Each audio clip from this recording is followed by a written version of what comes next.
Quantitative easing, QE, is an unconventional monetary policy tool used by central banks to stimulate the economy when traditional methods, such as adjusting interest rates, become less effective. It involves the purchase of financial assets, typically government bonds or other long-term securities, by the central bank from the open market. The goal of QE is to inject money into the financial system, increase the money supply, and lower long-term interest rates, which should encourage borrowing, spending, and investment to boost economic activity. The process of quantitative easing begins with the central bank creating new money electronically.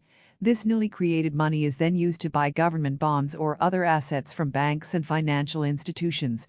By purchasing these assets, the central bank increases the demand for them, driving up their prices and lowering their yields, interest rates. As bond yields decrease, it makes other interest-bearing assets less attractive, pushing investors and financial institutions to seek higher returns through riskier assets or investments in the real economy. Lowering long-term interest rates is a key objective of QE, as it can stimulate borrowing for mortgages, business loans, and other forms of credit, thereby encouraging consumer spending and business investment. Additionally, QE aims to improve market sentiment, boost asset prices, such as stocks and real estate, and increase household wealth, which can have a positive wealth effect on consumer spending.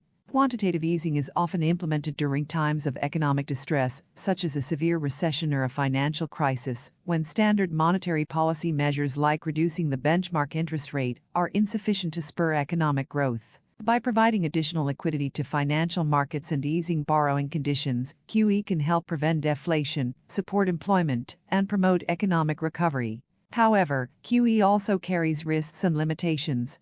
One significant concern is the potential for inflation. As the money supply increases, there is a risk that excessive liquidity in the economy could lead to higher inflation rates. Central banks must carefully monitor economic conditions and be prepared to implement appropriate exit strategies, such as selling assets or raising interest rates, to avoid runaway inflation. Another challenge is the distributional impact of QE. The benefits of lower interest rates and increased asset prices might primarily accrue to wealthier individuals and large corporations, exacerbating income inequality. Those with fewer assets or reliant on fixed incomes, such as retirees, might face reduced purchasing power due to lower interest earnings. Moreover, QE may lead to asset bubbles in certain markets, as investors seek higher returns in riskier assets, potentially creating financial instability in the long run.